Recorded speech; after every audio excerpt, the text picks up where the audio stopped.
Good evening and welcome to the April 18, 2022 regular meeting of the Mayor and City Council. First item on our agenda is Pledge of Allegiance, and I'd like to invite Dave Bellegarde to come to the podium and lead us all in the pledge. If we can all rise.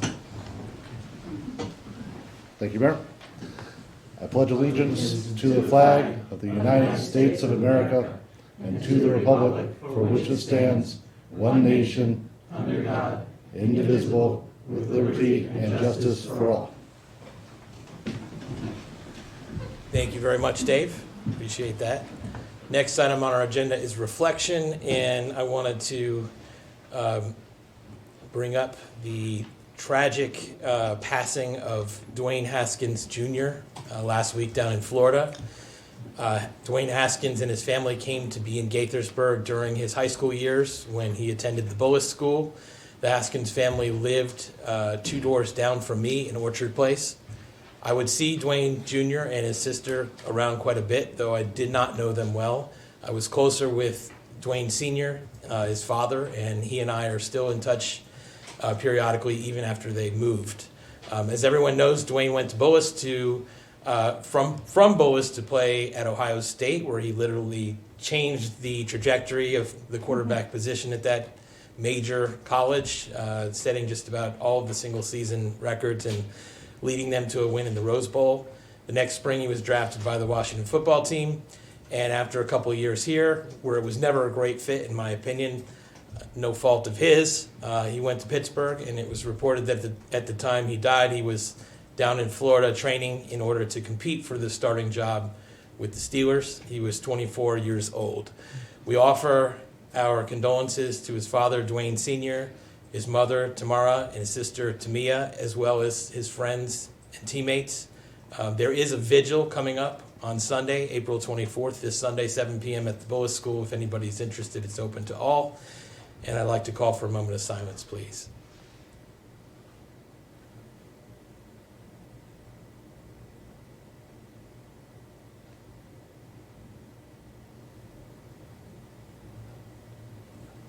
Thank you all very much. Next item on the agenda is the approval of minutes. And tonight we have 2 sets of minutes before us. The first being from the budget work session on Monday, March 28th. What is the pleasure of the council? Mr. Mayor, please. I move approval of the minutes of the budget work session from Monday, March 28th, 2022. Second. Okay, all those in favor say aye. Aye. Any opposed say nay. Okay, that carries 3-0. Next, we have the minutes from the regular meeting on April 4th. What is the pleasure of the council? Mr. Mayor, I move approval of the regular session held April 4th, the minutes from those sessions. Second. Okay, all those in favor say aye. Aye. Any opposed say nay. All right, carries 3-0. Thank you all very much. Next on our agenda, we have appointments. 2 sets of appointments tonight. The first is for the Board of Appeals. What is the pleasure of the council? Mr. Mayor, I'll move the resolution confirming your appointments to the Board of Appeals as follows. For a full member appointment to fill the unexpired term through May of 2023, David Bellegarde. And for an appointment to fill the unexpired alternate term through November of 2024, Philip Cook. Second. Okay, all those in favor say aye. Aye. Any opposed say nay. Carries 3-0. I see Dave Bellegarde and Phil Cook in the audience. Can we all give them a round of applause for stepping up? Appreciate it very much, guys. Next, we have appointments to various committees. What is the pleasure of the council? Mayor, I move that we approve the resolution for the appointments and reappointments made by you to the Multicultural Affairs Committee, Police Advisory Committee, and Transportation Committee as follows. To the Police Advisory Committee, a 1-year term for David Paulson, term to expire in April 2024. To the Transportation Committee, a 2-year term for Stephen Escobar, expiring of April of 2024. Multicultural Affairs Committee for Samira Hussein, expiring April of 2024. And a reappointment for Washington Sangu, expiring April 2024. I'll second with the clarification that I think Council Vice President Harris, you might have said 1-year term for David Paulson and meant a 2-year term. And if you'll accept that friendly amendment, then I will second. Accept that friendly amendment. I will second. Okay, all those in favor say aye. Aye. Any opposed say nay. I don't think anybody's here whose name we just called. So we will thank them when we see them. And we appreciate it. So next item on our agenda is presentations. And we have Employee and Team Recognition Awards. And I'm going to join City Manager Briley down there at the podium.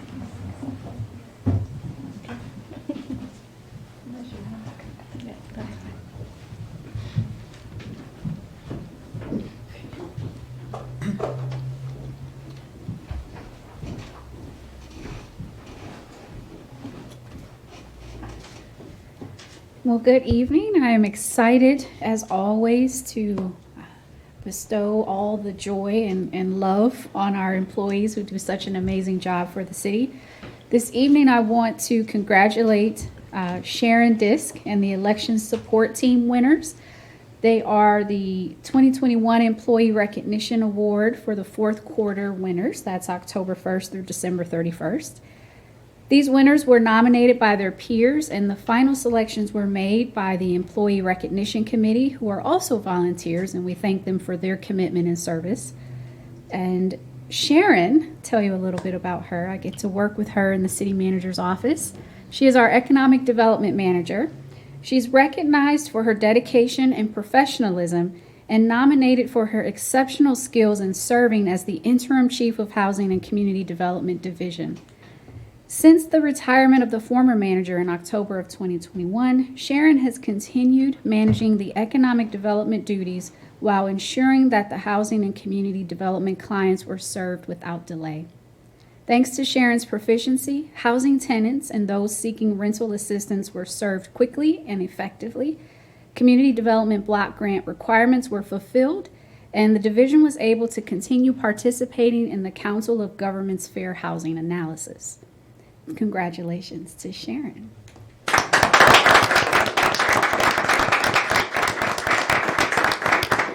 Speech. Only if she uses a cat voice, right? Next up, I want to recognize the election support team. The team is comprised of individuals from multiple departments and divisions, and they were nominated for their extraordinary efforts in developing and implementing the city's first hybrid election process, which, despite the pandemic, led to the highest voter turnout since 2007. Awardees include Lauren Klingler, West Rhodes, Aisha Mills Ferrego from the City Attorney's Office, Mark Kober, David Arthur, Charles Reed, Sean Sarandis, Mark Schaefer, George Smith, Jeffrey Sirk, David Outman from the Public Works Department, Doris Stokes, Michelle Benencourt, Mayor and Council Services, Chief Mark Sroka, Lieutenant Chris Vance, Lieutenant Sean Eastman, Lieutenant Ray Campbell from the Police Department, Brian Helms, Andrew Barnes, Mike Hober, Rick Rolls from IT, Britta Monaco from the Community and Public Relations Department, and Tammy Castillo from Parks, Recreation, and Culture. In addition to design and implementation, awardees were charged with various tasks such as daily ballot pickups and assisting the elections board with vote counting on election night, which went to 3 a.m., by the way. The final member of the team was City Attorney Lynn Board, whose leadership and guidance were crucial in developing and successfully implementing the new model for the city election. I want to pause for a moment and thank those members of the team.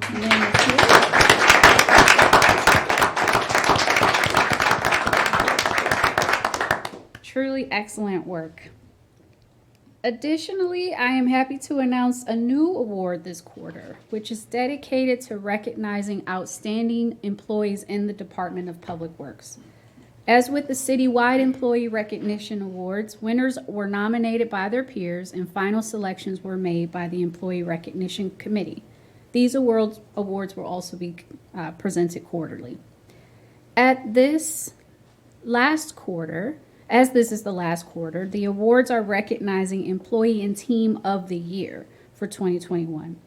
Congratulations to Michael Wayan, Watershed Restoration Specialist, and the Ballot Box team, winners of the inaugural 2021 Public Works Employee Recognition Award. Michael was nominated for his ongoing environmental outreach work, including partnering and collaborating with the Gaithersburg Parks, Arts, and Recreation Corporation, G-Park, on the Storm Drain Art Contest and the Snowplow Painting event, and working with the Isaac Walton League on the City Salt Watch program. The program is garnering accolades throughout the region as Mike and Isaac Walton League staff undertake stormwater outreach at events such as the Maryland Water Monitoring Council's annual conference, the Alliance for the Chesapeake's annual forum, an informal regional salt watch group, and a winter salt webinar hosted by the Interstate Committee on the Potomac River Basin.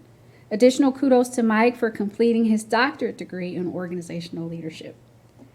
The Ballot Box team, which you just heard a little bit about, consisted of 8 Public Works staff members: Mark Kober, David Author, Charles Reed, Sean Sarandis, Mark Schaefer, George Smith, Jeffrey Sirk, and David Outman. In support of the election, these individuals collected ballots from secure drop-off boxes throughout the city on a daily basis. Their efforts expedited the process and allowed other city staff additional time to process mail-in ballots. They carried out this daily task with a supportive attitude and good cheer. Congratulations to all of our winners this evening.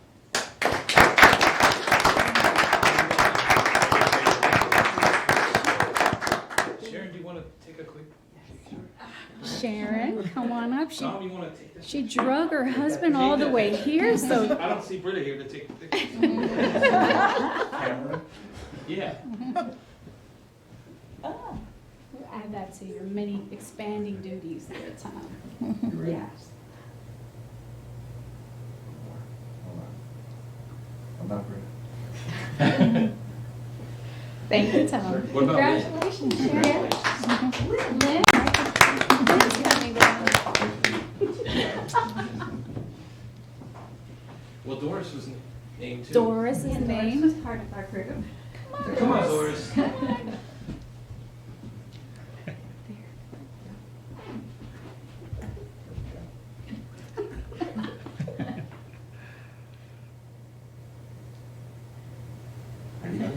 All right. All right. Anything for you here?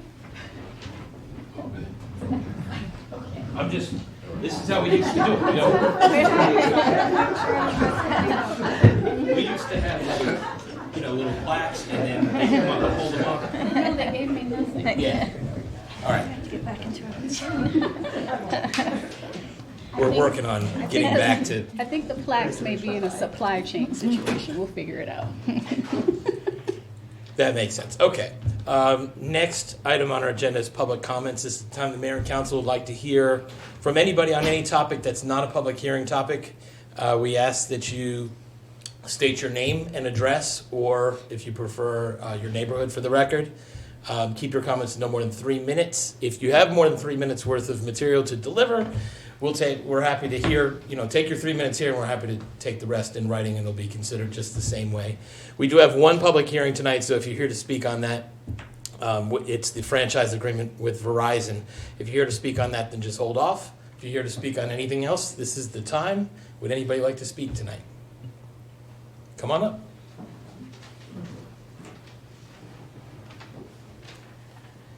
My name is Helen Ward. I've lived in Gaithersburg all of my life and the past 65 years on Floral Drive.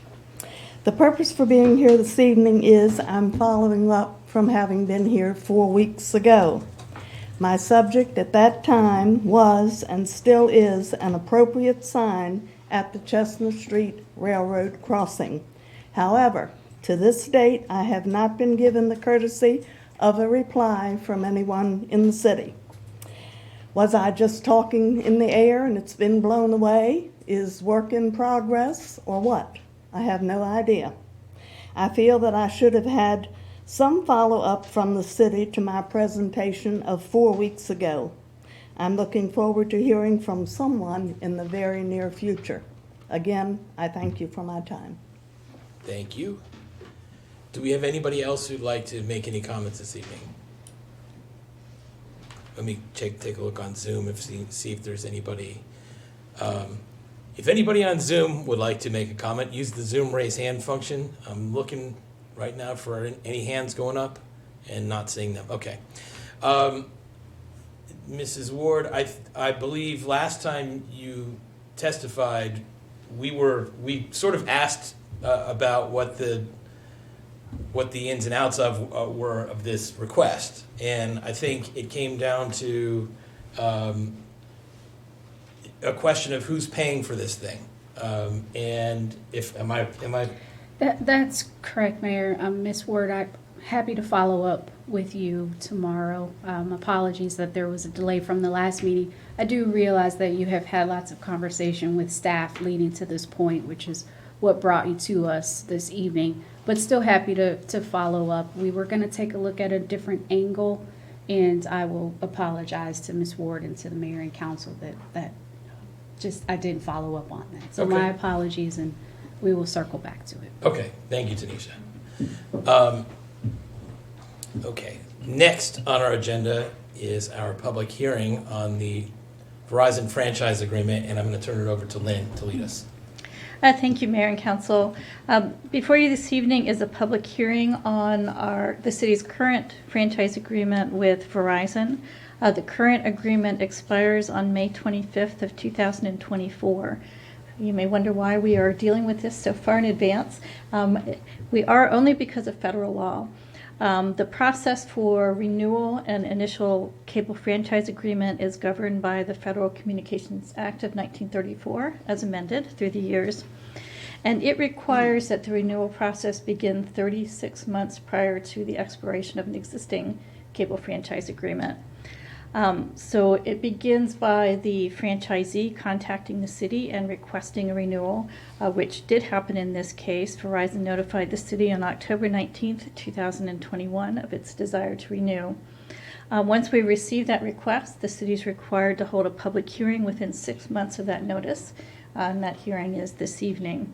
So the purpose of tonight's public hearing is to provide the public with the opportunity to identify future needs and to review the provider's performance under the current franchise agreement. Following tonight's public hearing, staff will contact Verizon and request that they submit a proposal for a new franchise agreement in accordance with the federal statute, and that will begin the negotiation process. I know that City Manager Briley intends to convene a staff team to review the existing franchise agreement and then also to identify any appropriate changes to the agreement as we begin the negotiation process. Once the new franchise agreement is negotiated, it will come back to the mayor and council because all franchise agreements by both state law as well as the city code have to be adopted via ordinance. So it will go through the traditional ordinance process. It will be introduced, then there will be another public hearing specifically on the renegotiated franchise agreement, and then we'll come to policy discussion. There are additional materials in the agenda packet. There is a PowerPoint that kind of details the federal law and a little bit more detail than I've given in the overview here. The initial letter from Verizon requesting the renewal, as well as the current franchise agreement for Verizon. But again, this evening we are here for the purpose of conducting a public hearing to get input on Verizon's current performance and if the public has any concerns that we should consider as we begin the negotiation process. Thank you, Lynn. Okay, there is a There is a PowerPoint that gives a little bit more detail about the federal law. I mean, Yeah. I can go through that No, if you like, but wait. I had intended just to give you all an overview. There Okay. was more background materials I just for want to the make sure packet. you did Yes. what you intended to do here. Yes. Yes. Okay, any comments or questions? Ryan? Just one question. Thanks, Lynn. So this is sort of the pre-hearing Correct. hearing for the benefit of members of the public who want to weigh in on either their experience as consumers of Verizon in the city, or thoughts that they have about, potential terms or conditions that ought to be in the future franchise agreement if we decide to renew. Correct. They can continue to submit feedback to the city, I assume, in writing via email or letter, even after tonight's initial hearing. Yep, absolutely. At any time up until a final policy discussion from the mayor and council, which, will probably be a year or more down the road. Great, thank you. All right. Any other questions or comments from the council? Not seeing any. Okay, thank you for asking that. Okay, well, this time, Mayor and Council, I'd like to hear from anybody who'd like to speak on this topic. Do we have anybody who'd like to speak? Not seeing anybody present. Let me look on Zoom. Is there anybody on Zoom who'd like to speak? Just use the Zoom raise hand function. Okay, not seeing that either. Okay, so there's not like a record for us to hold open, so No, that would conclude the public hearing. we have concluded the public hearing. Okay, thank you. Next on our agenda is from the mayor and city council. We're going to start with Councilmember Spiegel. Thank you, Mr. Mayor. Good evening, everyone.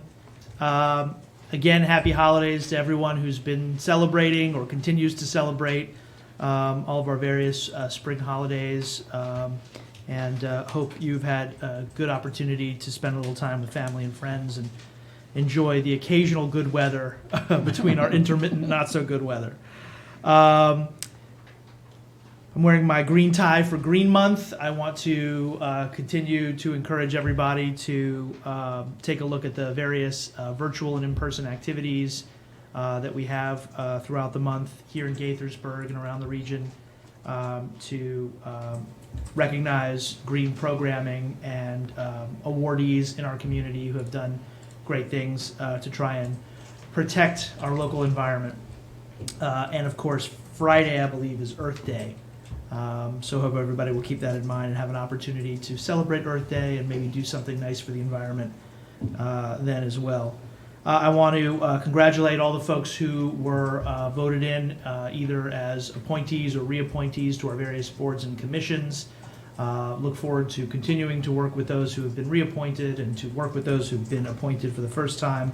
And appreciate all of you volunteering to contribute to our important boards and commissions and committees in the city. Congratulations again to all of our employees who were recognized this evening for their outstanding work. We really couldn't do any of this without you, so we really do appreciate you, and I'm glad we take the opportunity to have these quarterly and annual awards for our staff. You're going to talk about NIST and maybe Wells Robertson? Sure. Okay, all right. Sure. I did want to mention that a week ago, the state legislature completed their 2022 legislative session, and we are sort of still sifting through the results of that, but there were a number of very good wins for Gaithersburg and for municipalities in general throughout the state, which I'm sure our state legislators will be coming in the near future to present on. But certainly some significant increases in some important funding for transportation infrastructure and other programs that the city could really use, and so we're grateful for their work. We also were able to prevent some, in my view, not so great bills from passing at the last minute, which enable us to protect local government autonomy and authority over certain areas that we govern here as accountable elected representatives to our residents, our voters here at the local level. But again, more on that, I suppose, when our state legislators visit with us in a future meeting soon. But along the same lines, I did want to also note, if you're not a political junkie like many of us up here, that Friday, this past Friday, was the deadline for candidates to finally register for the 2022 elections at the state and county level. There is no city election in 2022, but I want to encourage folks to pay attention to who has registered for what. Make sure you update yourself on who the candidates are, be engaged, because of course it's an important part of our work as a city to interact and work with and build relationships with folks at the county, state, and federal level in order to ensure that the city gets the resources it needs from those other levels of government and that we can be partners. So please take the time to research who out there is running. I'm sure you will be bombarded with a bunch of campaign information from all the candidates over the next few months. Make sure that if you want to vote by mail, which is now everyone's right, that you fill out your paperwork by the deadline to ensure that you get your mail-in ballot in time. There have been a couple of court cases that have sort of changed some of the dates, but the primary election is now scheduled for July 19th. July 19th. So that is the primary election day, and then of course general election in November for a number of statewide offices, county offices, congressional representatives at the federal level. So I do encourage you to tune in and make your educated decisions, and however you vote, just participate and vote. And that's all I've got this evening. Thank you. Thank you, Ryan. We'll go to Lisa. Thank you, Mayor. I want to wish everyone who is still celebrating a happy Passover. And for those who celebrated Easter yesterday, I hope that you had a very nice Easter. Congratulations to the employees who were awarded this evening. Very well deserved, and happy I was here to hear and participate. So last week, last week, I attended with Councilmember Spiegel and City Manager Briley. We went to the NIST campus at the Net Zero residential housing to get a tour of, and I'm going to read this name because the acronym is CASA, which stands for Chemical Assessment of Surface and Air.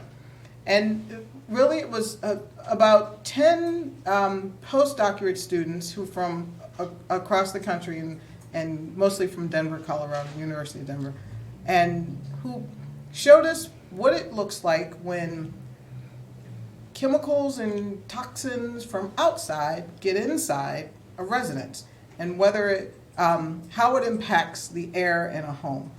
From anything from wildfires to what you cook. And I've realized now that I may be creating the most toxins in my home just by the method I use to cook, whether it's a pan fry or an air fry. The interesting piece of it was they haven't come to conclusions about any of what we toured, but lots of information, and went home and opened all my windows to let air in and maybe make sure it goes out the other end. But it was very interesting. I was with a group. I wasn't with the group with Tanisha or Ryan. I was with a group from EPA. So it was interesting to go through. They were very knowledgeable on the equipment and the air. So it was interesting to go through with them. But I learned a lot that day. Also attended the Wells Robertson Friends of Wells Robertson auction, where I was able to procure this very necklace and earrings that I have on now. I was happy to do that and participate, and to continue to support the Wells Robertson home, and who do an amazing job of taking care of, caring for, and supporting the homeless community within the county. So let's continue to support those efforts through fundraising and the support, any support that you can give going forward. Also, I lost my absolute train of thought here. And that's it, because I've lost my train of thought. So I will end there. Well, there is one formal announcement I'd like you to do. Yes, there's my train of thought. Thank you. I knew there was something else I was supposed to be doing. Okay. A closed meeting was held by the mayor and city council on Monday, April 11th, 2022 at approximately 8:50 p.m. pursuant to a motion adopted unanimously. The meeting was proposed to be closed pursuant to the general provisions article of the Annotated Code of Maryland, section 33-305B1I. The appointment, employment, assignment, promotion, discipline, demotion, compensation, removal, resignation, or performance evaluation of appointees, employees, or officials over whom it has jurisdiction. The topic discussed was a personnel matter to conduct the city attorney's annual review. Present at the meeting were Mayor Ashman, council members Harris, Henderson, McNulty, Spiegel, and Wu. No staff was present.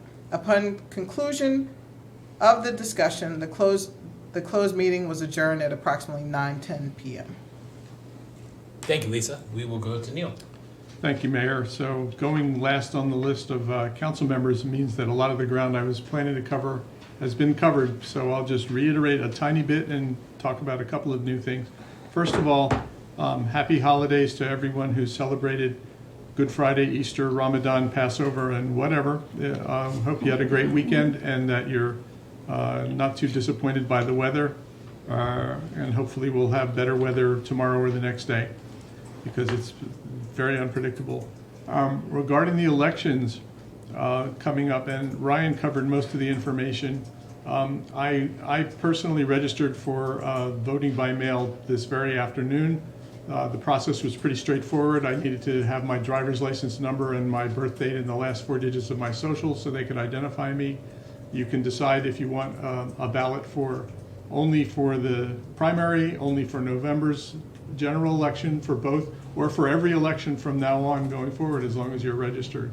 So the process was pretty straightforward, and they say that ballots will hit the mail starting 30 to 45 days before the election, which means by early to mid-June, we should start getting mail-in ballots. So, as Ryan said, there are many elected offices that are coming up. At the federal level, we're electing Congress people. At the state level, governor and comptroller. At the county level, county executive, county council members, state's attorney, board of education members, at the state senate and delegates. A lot of different offices up and down the ballot. So hopefully you'll have a chance to get whatever information is helpful to make decisions, not just for the big name roles at governor and comptroller and Congress people, but up and down the ballot, because many of the roles are very important to get the job done right. Board of Education, state delegation, all that. A lot of candidates will be out knocking on doors and things, so hopefully if they knock on your door, you'll have a nice conversation with them and offer them some water or something, because it's hard work. Again, hopefully everyone will come out and vote and make some great choices in July and then again in November. Finally, I want to talk about Bike to Work Day, May 20th. There will be 2 stops in Gaithersburg, one in the morning from 7 to 9 a.m. at Kentlands, at the spot where Kentlands Boulevard meets Great Seneca Highway, and in the afternoon between 4 and 6 p.m. Here at the Old Town Pavilion. If you register ahead of time, the first 15,000 people in the DC metro area who register will get a free t-shirt. You can register at biketoworkmetrodc.org. That's all spelled out, biketoworkmetrodc.org. And at the stops in Gaithersburg, there will be prizes and refreshments and hopefully musical entertainment as well. So please consider coming out for Bike to Work Day.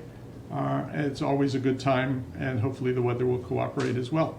That's it for today. Thank you. Thank you, Neil. I will associate myself with all of the nice comments tonight. Happy holidays to everybody. And I will add to that about the Gaithersburg Book Festival, which is coming up on May 21st.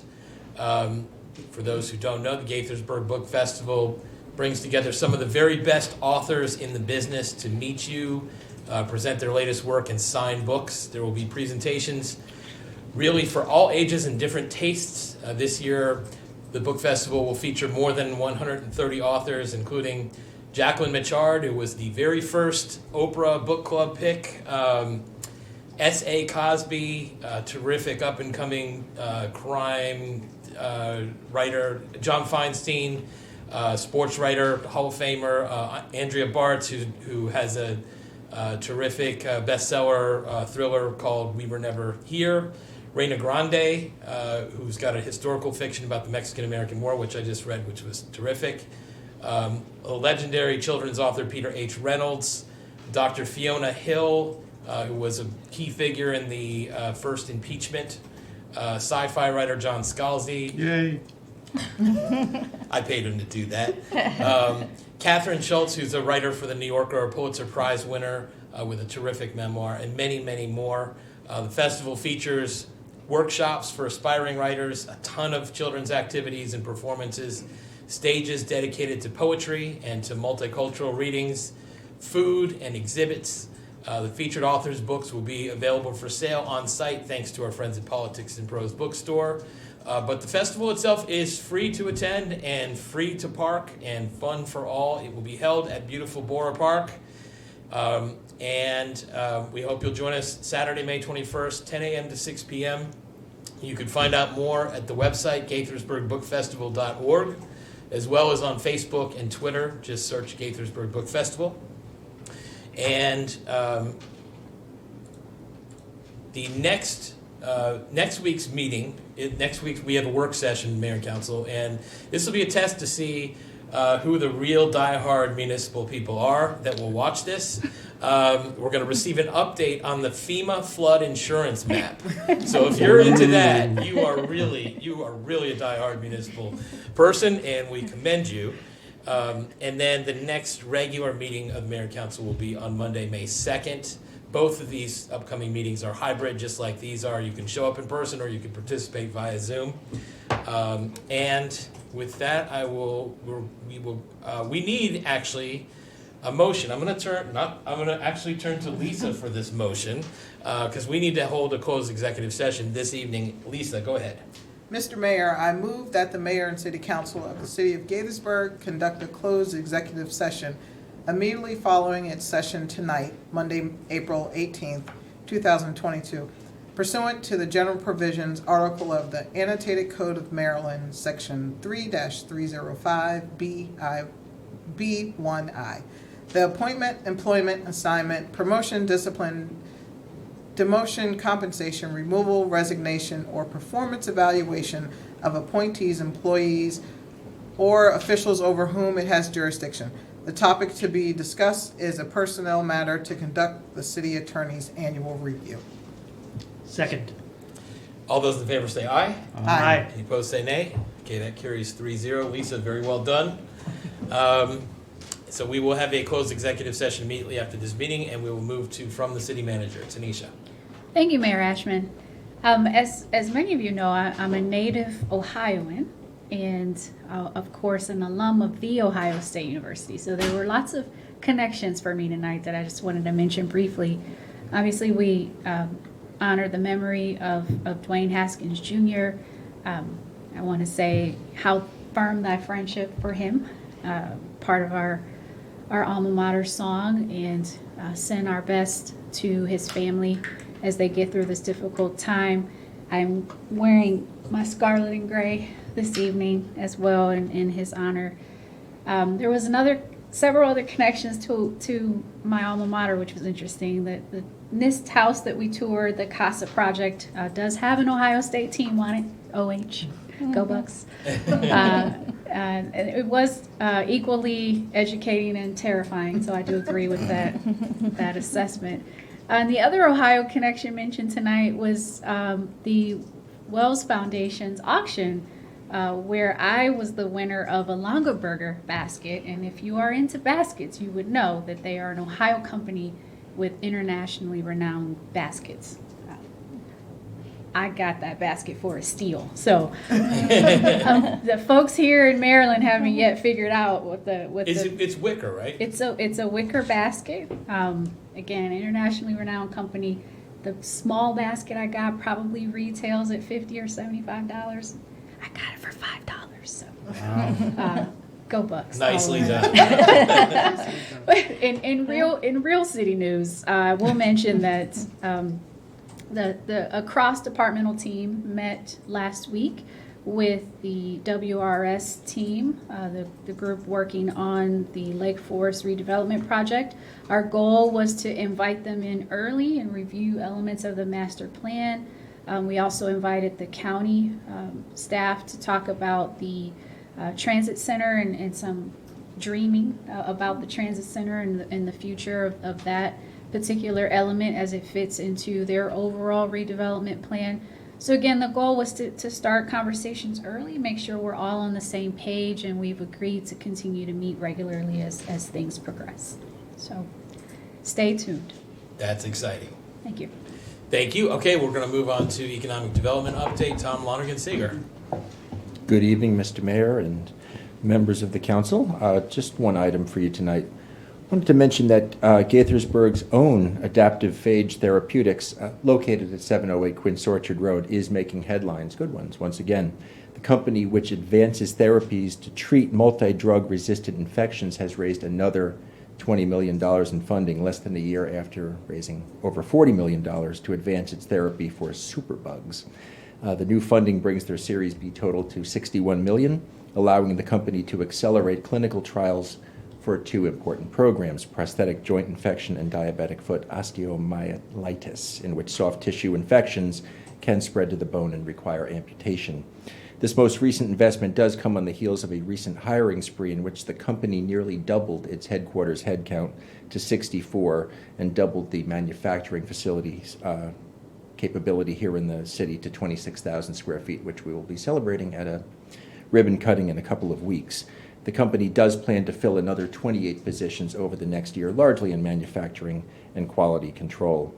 Adaptive Phage is a clinical stage company that was founded here in the city in 2016 by Dr. Carl Merrill, who researched viruses at NIH along with his son. I didn't actually know that till recently, Greg, who was a life sciences entrepreneur in collaboration with the Navy. We did want to wish them continued success and, of course, appreciation for all they're doing here in the city. And Councilmember Spiegel, I did want to mention, for those not interested or those who are not zealots about next week's work session, the legislative update for this year is a work session. The following one on May 9th, when representatives of District 17 and 39 will be here to talk to us. I'm sure next week will be great. It's going to be fun. Thank you, Tom. And that's really good news, and we look forward to the ribbon cutting over at Adaptive Phage. Okay, so next we're going to move on to ordinances, resolutions, regulations. Rob Thiebert, Stormwater Project Manager, here to talk about a contract for a headwaters drainage study. Good evening, Mayor and Council. Welcome. The resolution before you tonight is to authorize the city manager to enter into a contract for conducting a headwaters drainage study. On December 17th, 2021, request for proposal number 2022-017 was issued for the headwaters drainage study. The study area includes Old Town, East Deer Park, and other nearby subdivisions covering approximately 740 acres in the Muddy Branch, Lower Seneca Creek, and Middle Seneca Creek watersheds. The purpose of the study is to identify and provide remediation alternatives for drainage and infrastructure issues. A robust outreach effort will aid in discovering issue-prone drainage areas beyond the existing drainage complaints.